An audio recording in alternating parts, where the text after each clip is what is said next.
Muito bem. Muito boa tarde a todos. O meu nome é César Santos. Em nome da HC Editora, é uma honra estar hoje na FNAC do Colombo para a apresentação do número 2 da revista HC Treino Desportivo. Foi aqui também que fizemos a apresentação do número 1.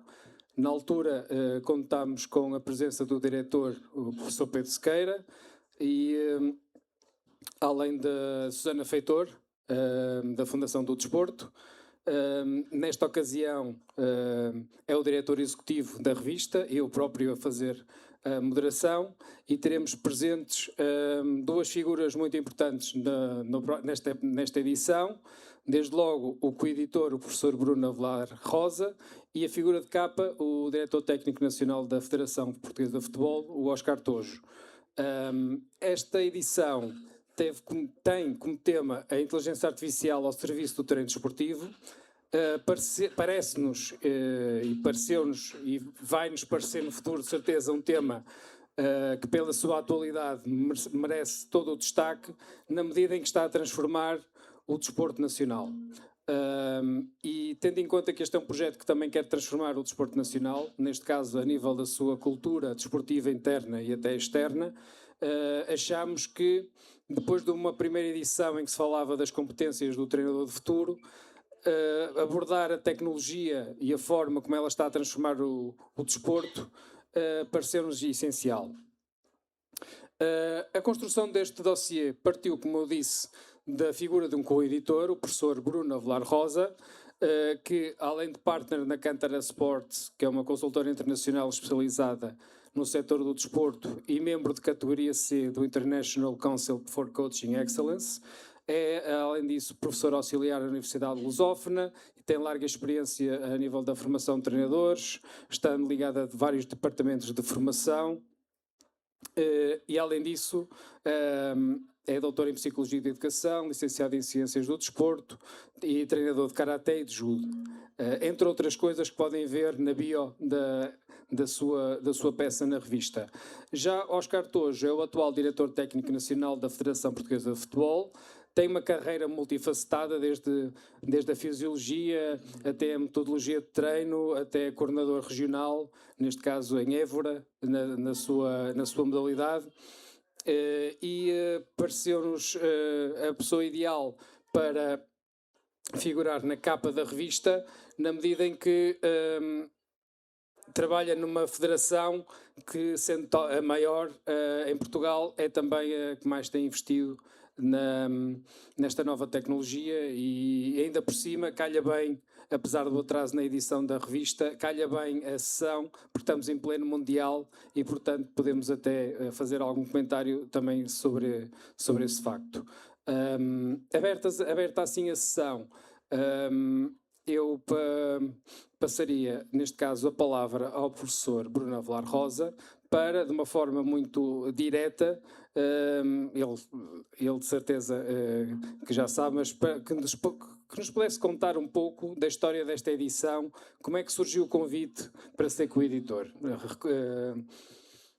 Pode contar-nos? Bom, em primeiro lugar, muito boa tarde a todos. Cumprimentar o Oscar Tojo, é um prazer que pessoalmente ainda não nos conhecíamos. O César também, que é a força motriz de todo este processo.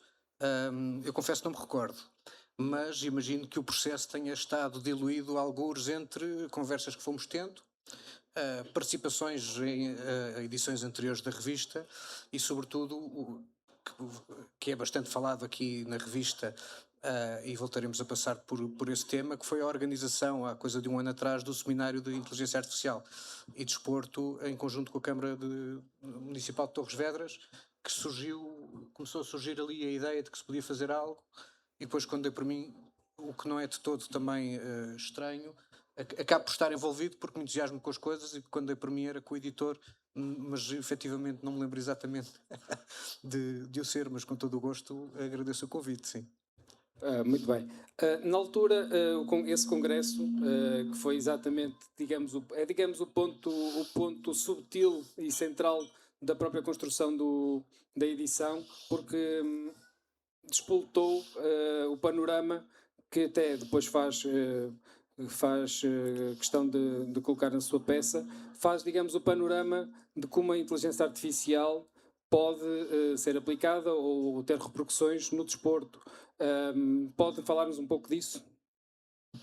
Quais Sim, são as áreas? o seminário, quando começou a ser concebido, ahm, e sendo uma parceria com uma Câmara Municipal e sendo uma organização que tinha uma ligação local, portanto, muito dirigido para os recursos humanos no desporto a nível local, exigia que nós tivéssemos uma perspectiva o mais abrangente possível, ahm, relativamente aos diferentes públicos, e, portanto, o que nós acabámos por fazer foi definir as mesas redondas que foram organizadas e as diferentes conferências em 4 grandes áreas que estavam relacionadas com a educação física, com o exercício e saúde, estas de manhã, e à tarde a gestão do desporto e um painel maior para o treino desportivo. E havia um fio de condutor, naturalmente, entre todos estes painéis, que é a utilização da inteligência artificial e outro tipo de tecnologias emergentes, com as suas diferentes valências de monitorização, de prescrição, de monitorização, de acordo com os fins a que cada um destes setores, de acordo com os fins que estes setores procuram, mas ao mesmo tempo garantindo a especificidade do seu tratamento com a organização destes painéis. Na altura, a inteligência artificial, hoje em dia falamos com ela com alguma naturalidade, não há muito tempo, talvez 2 semanas, estava a ver um documento, um relatório sobre a Sportec no ano 2020, e ele falava da emergência, da incontornabilidade da inteligência artificial, e ela, por exemplo, na nossa vida, apesar de estar, não estava de uma forma tão consciente como está hoje. Eu lembro-me, por exemplo, quando o ChatGPT apareceu, estava a começar, naquele preciso momento, na universidade. Eu trabalho principalmente como consultor, mas na universidade estava a começar a trabalhar com as questões na unidade curricular de Psicologia Educacional, e acabou por ser, provavelmente, a seguir a dar aulas no Covid, foi a experiência educativa mais fantástica que tive, porque ao longo de toda essa cadeira tivemos a oportunidade de ir explorando o ChatGPT, e hoje olhamos para trás, 3 anos depois, porque isto foi em 2023, e parece que passaram 3 décadas e não 3 anos em relação àquilo que se transformou. Portanto, no desporto também está.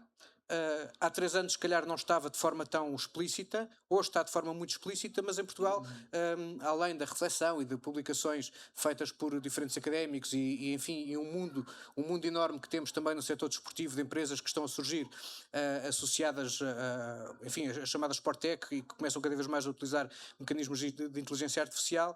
Não tinha havido ainda um seminário, enfim, um congresso, umas jornadas focadas precisamente neste tema, e foi por isso que acabámos por tentar, sendo o primeiro, sendo algo mais local, de ser o mais abrangente possível e envolver todas as áreas com esse fio condutor que era a tecnologia.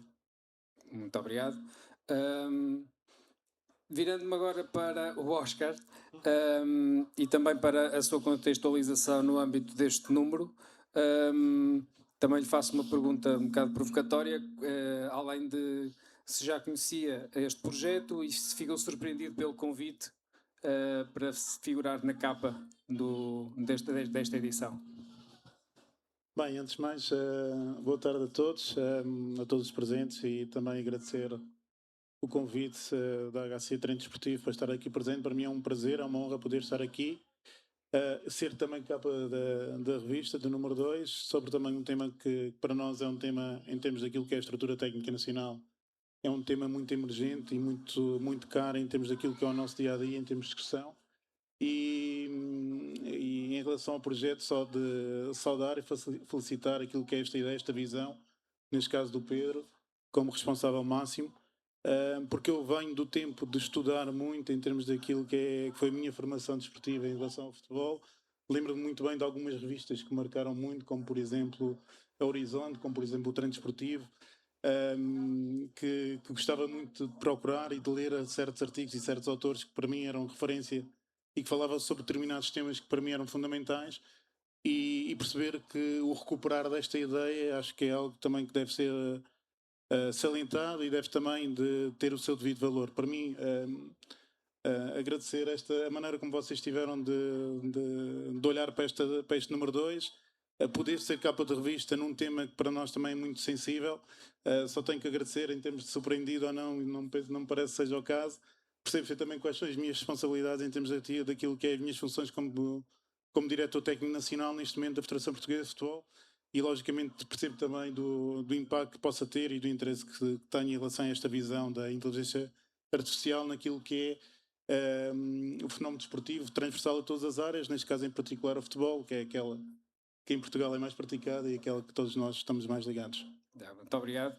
Aliás, a pergunta é um bocadinho provocatória na medida em que há aqui uma figura também é das que participa com o artigo na revista, que é o Miguel Saraiva, que pertence aos quadros da Federação e, portanto, fez um bocadinho aqui de ponto para chegarmos assim como figura que achamos mais importante para a capa desta revista, e que, já agora, para apresentar o dossiê sobre a inteligência artificial ao serviço do treino desportivo, podemos mencionar, além da entrevista ao Oscar Tojo, as peças do Bruno Avelar Rosa, o professor Pedro Tiago Esteves, Juan Mamurua, o Miguel Saraiva, o professor Aldo Matos da Costa, que hoje está aqui também presente, o professor Rui Marcelino, José Eduardo Teixeira, Vanessa Camilleri e, além disso, José Forjar, Joana Figueiredo e Nelson Monteiro, que eu sei que também está aqui presente. E estes três últimos já são também peças de aplicações empresariais ligadas à inteligência artificial, a quem também tenho que agradecer. Por esta via também faço uma ligação à questão seguinte, que tem a ver exatamente com o impacto da inteligência artificial e da tecnologia no desporto. Professor Bruno, trata-se de uma coisa, um requisito inabdicável no futuro do desporto? É algo com o qual vamos ter que trabalhar sempre a partir de agora e de uma forma cada vez mais aprofundada? Depende também do nível de especialização a que o recurso humano está sujeito, não é? São várias as funções, e muitas funções de caráter mais operacional podem não necessitar da inteligência artificial, ou até usufruir mais dela sem ter que interagir com ela, nomeadamente a automatização de uma série de mecanismos ligados às instalações, aos próprios processos de gestão. Agora, do ponto de vista do recurso humano, do ser humano que está ligado ao contexto desportivo, que está ligado ao treino desportivo, parece-me incontornável. Eu estava a refletir um pouco agora antes de me sentar aqui. Nós sabemos que a palavra trabalho está relacionada com a palavra arado, que arado quer dizer trabalho, porque na altura era a forma de se tratar a terra. Hoje continuamos a tratar a terra, mas há poucos tem o arado puxado por vacas, não é? Portanto, continuamos a precisar de fazer as mesmas funções, fazemos-las cada vez mais rápido e cada vez melhor e cada vez com maior eficiência. E, portanto, o desporto, e particularmente o desporto do alto rendimento e a própria, enfim, o desporto do que os espanhóis chamam de tecnificação, aquilo que é o processo de desenvolvimento de atletas, é cada vez mais exigente, até pela responsabilidade económica que lhe está associada, e, portanto, quanto melhores ferramentas, mais eficientes, e das quais se possa tirar o maior proveito, melhor será. Será, eu diria, impossível continuar a fazer um trabalho do nível de qualidade que possa ser feito utilizando a inteligência artificial no futuro, daquele que se faz sem inteligência artificial. Apesar de, enfim, isto é a nossa réstia humanista, de que um treinador com muitos anos que saiba também utilizar as ferramentas, o treinador não precisa de dominar todas as ferramentas, precisa de ter pessoas à sua volta que dominam diferentes ferramentas, e depois terá a sua intuição, terá o seu conhecimento do jogo, terá a percepção daquilo que é o perfil dos seus jogadores, dos seus atletas, para tomar as decisões relativamente ao processo de treino. Portanto, diria que continua a ser central o papel do treinador enquanto humano. A ferramenta em si será tão natural como, enfim, em termos de relva no campo, e antigamente tínhamos gravilha, portanto será incontornável. Aliás, não abdicaremos dela de maneira nenhuma. Será. Muito bem. E aqui até a sua resposta até já faz o transvase também para o trabalho específico dos treinadores. Oscar, o que é que acha que a inteligência artificial traz ao desporto, em especial ao futebol, e ainda mais específico, como é que os treinadores terão que trabalhar com ela, se calhar em equipa, e nesse sentido, o que é que têm feito já na Federação que nos possa dizer e que se calhar mostra um bocadinho daquilo que está mais desenvolvido até na sua entrevista na revista? Eu penso que o Bruno toca aqui em 2 ou 3 aspectos que me parecem importantes. Primeiro, naquilo que é, e nós olhamos um pouco nisto em termos daquilo que é a estrutura técnica nacional, nós nos conseguirmos adaptar àquilo que é o contexto atual, ou seja, até os próprios jogadores hoje em dia são totalmente diferentes em relação àquilo que eram os jogadores em tempos anteriores, o que nos leva também para aquilo que é a responsabilidade dos treinadores, das equipas técnicas, de convencer o jogador para um caminho. O convencimento do jogador para um caminho passa muito por sustentar aquilo que é um conjunto de informações que nós vamos tendo e vamos recolhendo da parte do jogo e do treino, que nos permite convencer para onde é que deve ser o caminho apropriado, não só em termos individuais, mas também em termos coletivos. Foi algo que nós quisermos trazer para a estrutura técnica nacional. Há pouco o César falava do Miguel Saraiva.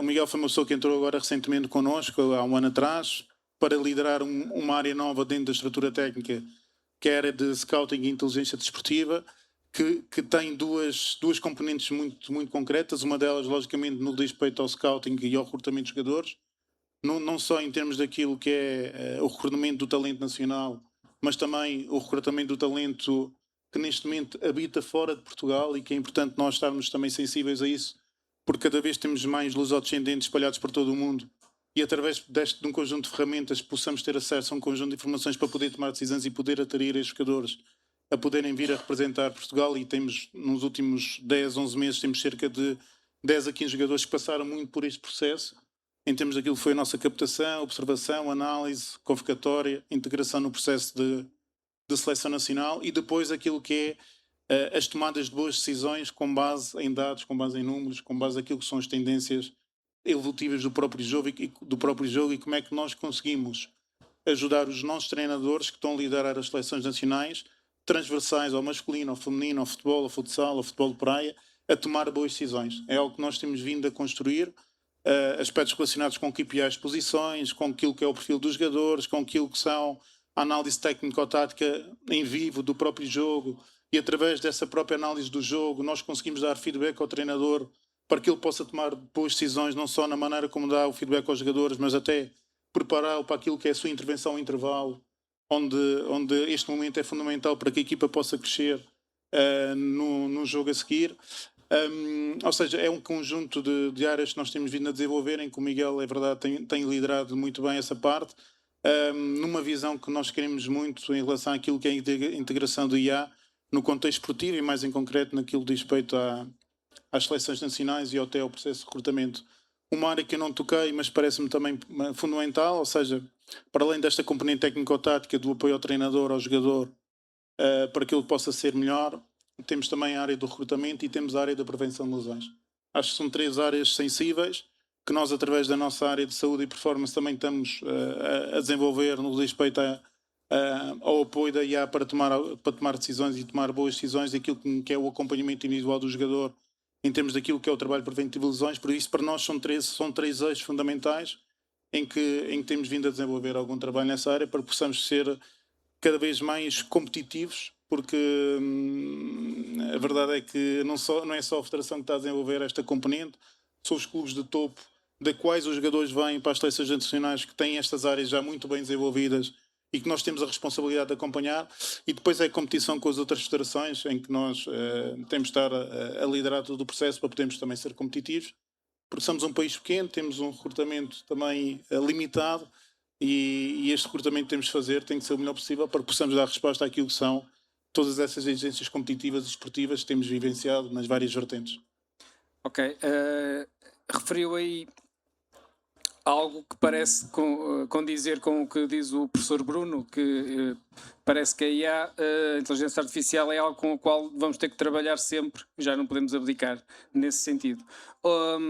Noutra perspectiva, e para o treinador em específico, recordando as palavras da figura de capa do número 1, Gabriel Mendes, o selecionador de ciclismo, ele defendia que o treinador treina máquinas, não pessoas.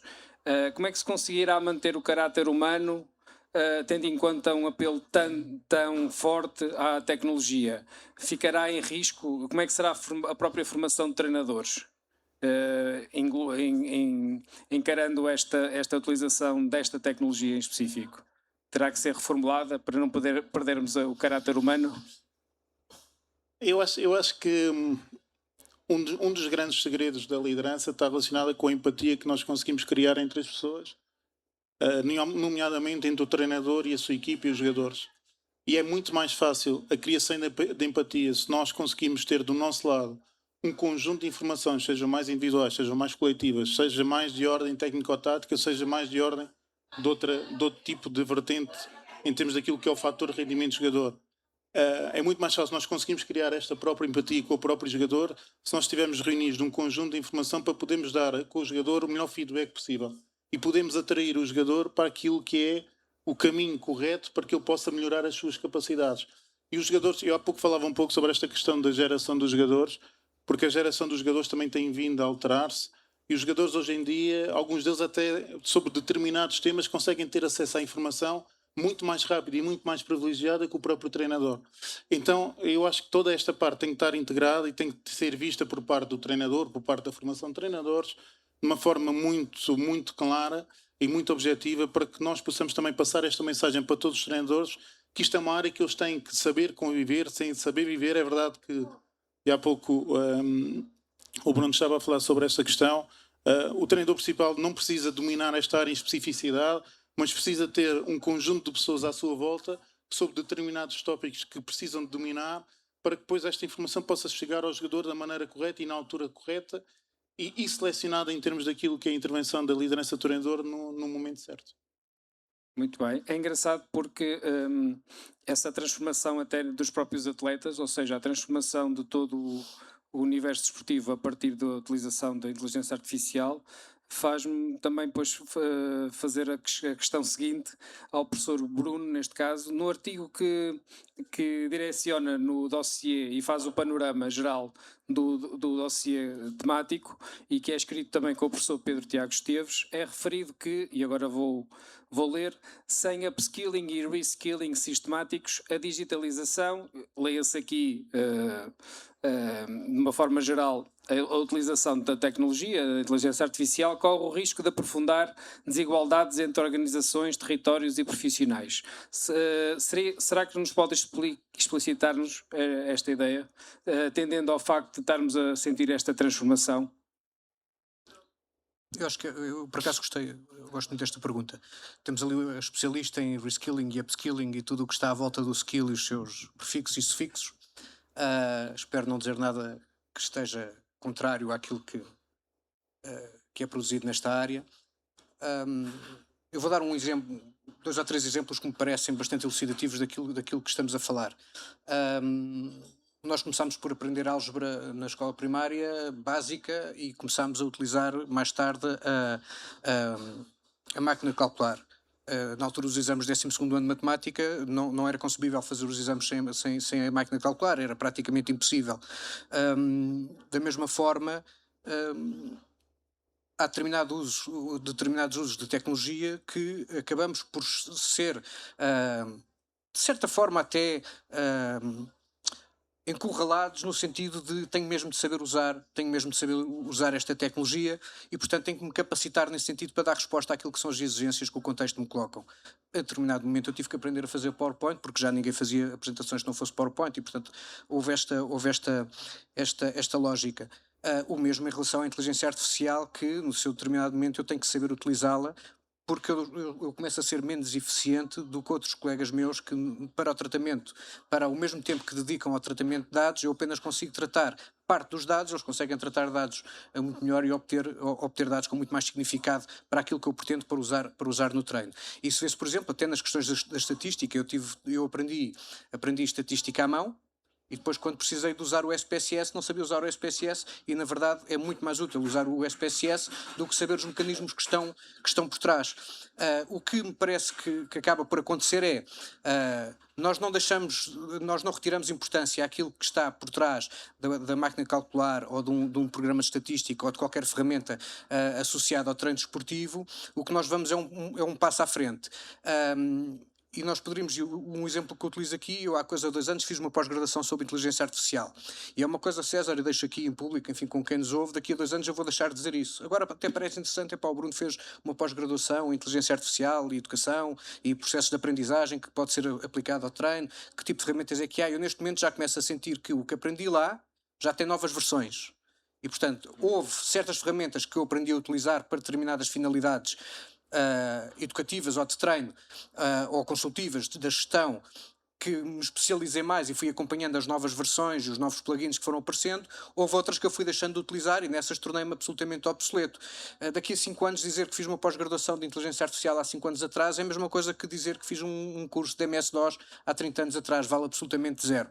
E portanto, essa é a necessidade de que teremos que estar à altura dos desafios que o tratamento de dados nos coloca. E acabo com este exemplo, que é um exemplo precisamente do Juan Mamurua, que numa cadeira de Economia do Desporto que ele dá na Universidade do País Basco, ele tinha um problema que colocava aos alunos, que era fazer o orçamento de uma instalação desportiva de um pavilhão. Eles tinham que fazer o orçamento da construção e da sua manutenção a 10 anos. E ele dedicava 10 horas para que os alunos fossem capazes de fazer esse orçamento.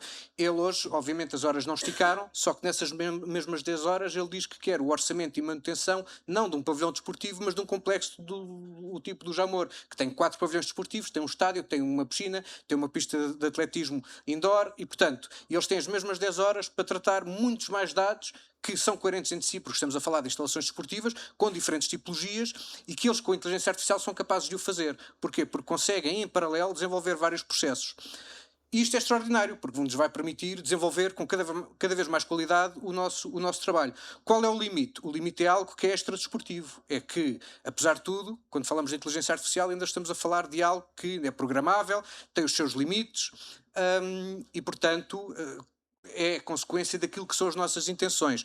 Fora do desporto, se formos à filosofia, há outra discussão, que é quando houver um momento singular e a inteligência artificial se conseguir monitorizar e independentizar em relação a si própria e passar a ser de programável para heurística, ou seja, capaz de produzir respostas para as quais não está previamente preparada, que são coisas que os humanos fazem, por isso é que nós também gostamos tanto de ver desporto em direto e não indiferido, porque gostamos de ver as coisas quando elas acontecem e gostamos de ser surpreendidos. Quando isso acontecer com a inteligência artificial, será a primeira vez que esta relação entre o ser humano e a tecnologia passarão por isso, porque até aqui a tecnologia sempre fez parte com o cajado, fez parte com o arado, fez parte com a pá e com a enxada. E no desporto com o próprio equipamento, a bola, com o equipamento, com as botas que se usavam, enfim, foi sempre melhorando. Tudo isso é tecnologia. Agora, essa tecnologia não ganhou vida própria. Portanto, enquanto conseguirmos pensar neste nível de racional, eu creio que será cada vez mais útil e é incontornável, como dizia, e precisamos de estar ao dia, porque se eu e o Oscar estamos na mesma equipa, ou estamos a competir, e eu consigo em 10 horas apenas fazer a análise de uma instalação desportiva e ele consegue fazer de um complexo desportivo, bem, não há muitas dúvidas sobre quem é que faz melhor o seu trabalho, não é? E aqui se calhar nem depende da capacidade que cada um tem.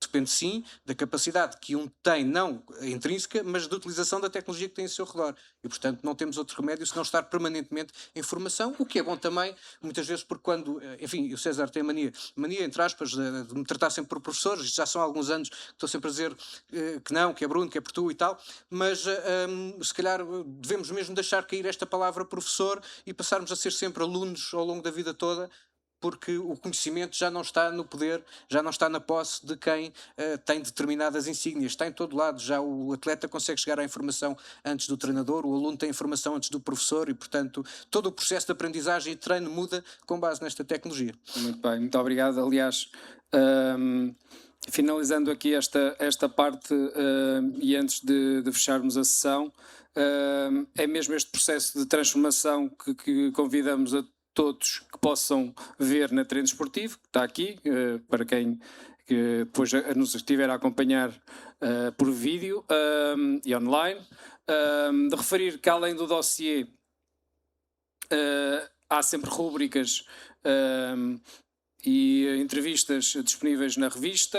Por exemplo, aqui neste número 2 temos a entrevista ao Presidente da Associação Nacional de Treinadores de Futebol, Henrique Calisto, e rubricas como a de Desporto Universitário, contando sempre com a opinião, neste caso da Inês Caetano, que é uma das membros do nosso Conselho Editorial e que aqui também está presente, portanto, a quem agradeço também a presença, e contando sempre com parceiros como a Agnosis, que também da qual também temos aqui a representação. Retomando um pouco a ideia de transformação e para finalizar então, e aproveitando a presença de alguém que está ligado à nossa presença no Mundial de Futebol neste momento, Oscar, sabendo que a inteligência artificial é um dos pontos de transformação do nosso mundo e que o mundo está instável, está difícil de definir. Como é que se trabalha, como é que o treinador, como é que a equipa, como é que o desporto se pode desenvolver num mundo como hoje e o que é que pode trazer de bom para que nos dê ânimo, por exemplo, nesta altura do Mundial? Como é que vê o desporto no mundo hoje? Isso é uma pergunta... Era esta pergunta ou perguntar o que é que acha que vai acontecer no próximo jogo da seleção, mas essa vou evitar porque prognósticos são... Não, essa é mais fácil, porque vamos ganhar. Não, eu acho que nós vivemos num fenómeno com uma dimensão mediática hoje em dia que nada se compara com aquilo que eram anos anteriores, até pelo aquilo que é a própria evolução da tecnologia e o acesso que nós temos à informação. Hoje acompanha-se o jogo quase a nível tecnológico, tal como ao ver o jogo de futebol, por exemplo, estamos a ver também a estatística ao mesmo tempo e a fazer palpites nós próprios, não é? E estamos a tomar decisões minuto a minuto, ou seja, para confidenciar um pouco, uma das discussões que nós estávamos a ter era no sentido nas pausas que estão a ser feitas e que foram colocadas na primeira parte e na segunda parte, como é que nós conseguimos passar imagens daquilo que aconteceu nos últimos 20 minutos aos jogadores naquele espaço de 3 minutos. Isso é o que nós estamos a discutir, é o que nós estamos a discutir dentro da própria estrutura técnica. Ou seja, que capacidade é que temos... É uma transformação no próprio jogo. Existe a transformação do próprio jogo com base naquilo que é a utilização das ferramentas da IA. Então, isso era uma discussão, ou seja, primeiro, por onde é que nós queremos olhar, o que é que nós queremos ver, com base naquilo que o treinador quer, e o treinador tem que estar sensível a toda esta informação para depois chegar naquele momento e conseguir filtrar um conjunto de dados que durante 3 minutos nós possamos passar a imagem para o jogador e para a equipa daquilo que nós queremos fazer. E isto está muito relacionado não só pela visão do próprio treinador que tem no sentido da integração destas novas tecnologias e como é que nós conseguimos potenciar isto para que a nossa equipa possa ficar melhor no período a seguir. Que começa a passar 3 minutos. São alguns dos exemplos que nós temos vindo a tentar aplicar durante o Campeonato do Mundo. Existe todo tipo de preocupações, não só em termos daquilo que é a análise técnico-tática, a questão dos esquemas táticos da bola parada. Ou seja, existe aqui um trabalho muito exaustivo em termos daquilo que é o detalhe da observação e da tomada de decisão para alguns determinados momentos do jogo. E depois é toda a preparação antes, ou seja, estamos a falar de um contexto esportivo totalmente diferente daquilo que nós temos vindo a apanhar. Eu conheço bem aquele contexto.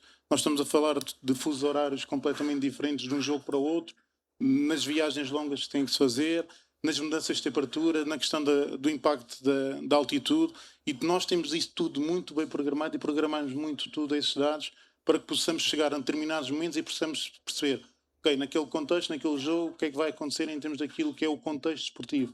Como é que nós podemos tomar boas decisões a nível nutricional, a nível de hidratação, a nível daquilo que é a própria mensagem para os jogadores, não só em termos individuais, em termos coletivos, para que os jogadores possam estar no seu momento ótimo de rendimento. Logicamente que isto é toda a parte da preparação. Nós às vezes não conseguimos controlar aquilo que é o desempenho individual e coletivo de determinado momento, porque estamos a jogar contra uma equipa que nós não conseguimos controlar, mas em termos daquilo que é a nossa preparação, não tenho dúvidas que está a ser tudo feito ao detalhe para que possamos chegar a cada um dos jogos nas melhores condições possíveis. Por isso acredito que o próximo jogo contra a Croácia vai dar Portugal. No fundo respondeu à minha pergunta, não é? Àquela que eu queria fazer. Vamos ganhar então. Bruno, a mesma questão. Como é que o desporto se pode desenvolver no futuro? Como é que nos pode dar ânimo numa altura tão instável? Que futuro é que antevê? saímos aqui um bocadinho da questão dos dados e uma visão mais de fenómeno social. Eu acho que o desporto é o caminho e tenho muita pena que tardemos em descobrir isso enquanto sociedade, porque o desporto é aquela linguagem que todos falamos, de alguma forma, e portanto se temos uma guerra que gera um grande fluxo migratório de refugiados, o desporto é a forma de melhor os integrar. E, portanto, será aquela ferramenta que é capaz de colocar pessoas com culturas diferentes, com visões diferentes do mundo, a jogar sem outra finalidade que não seja a finalidade do próprio jogo, ligada à diversão ou do ganhar, vale o que vale a ganhar num jogo que não é formal. E, portanto, essa é a grande linguagem educativa, inclusiva e de solução também dos conflitos bélicos. Eu estou cada vez mais convencido, e temos exemplos disso, como aconteceu, enfim, até no futebol, no Mundial 98, quando o Irão jogou com os Estados Unidos, ou mais antiga, ou ainda mais para trás, em plena Primeira Guerra Mundial, uma guerra sanguinária, em que entre trincheiras com 300 metros de diferença havia aquela chamada terra de ninguém, e de um lado estavam os aliados e do outro lado estavam os alemães, e eles tinham uma bola nas trincheiras e a bola escapou para a terra de ninguém. Era 24 de dezembro e ficaram todos a ver quem é que ia buscar a bola, porque levaria com o tiro da outra banda, e o que acabou por acontecer foi a chamada futebolada de Natal entre aliados e alemães, que aconteceu naquela noite, e no dia a seguir voltaram cada um para as trincheiras e voltaram a matar-se uns aos outros. Mas o desporto conseguiu fazer esse intervalo. A grande esperança que eu tenho em relação à tecnologia e a inteligência artificial propriamente dita é que consiga colocar a guerra e os conflitos no mundo virtual apenas, e que possamos viver aquilo que é a vida real, sem estarmos a passar por esses processos que conseguimos ver. Ainda hoje li um artigo sobre isso, que é os conflitos nacionalistas e internacionais que temos assistido são coisas muito mais dos nossos maus líderes do que propriamente das pessoas que estamos aqui, que nos aceitamos com alguma facilidade uns aos outros, e que temos esta capacidade de entreajuda e solidariedade, como estamos a ver agora no caso também da Venezuela e noutros casos que vão acontecendo. Nós estamos cá para nos ajudarmos uns aos outros, e sem dúvida que o desporto é a ferramenta mais poderosa para isso. Muito bem, muito obrigado. E, aliás, a ambos, já que estamos a terminar. E por isso mesmo, porque quanto mais desporto houver, menos coisas más acontecem, é que nós queremos continuar a apostar não só na revista Treino Desportivo, que está disponível na FNAC. Fazemos questão de o mencionar porque achamos que é um local de encontro, um centro cultural, a quem agradecemos a disponibilidade e que vamos continuar a recorrer aqui e noutras. Está disponível aqui, também está online, e queremos vincar esta ideia de quanto mais desporto, melhor o mundo será. Numa altura difícil, é bom terminar assim. Queria agradecer a todos. Damos por terminada esta sessão. Daqui a pouco tempo haverá uma nova com o número 3. Provavelmente será também do número 4, deverá ser uma edição gêmea, mas saberão novidades muito em breve. Muito obrigado a todos. Boa tarde. Obrigado.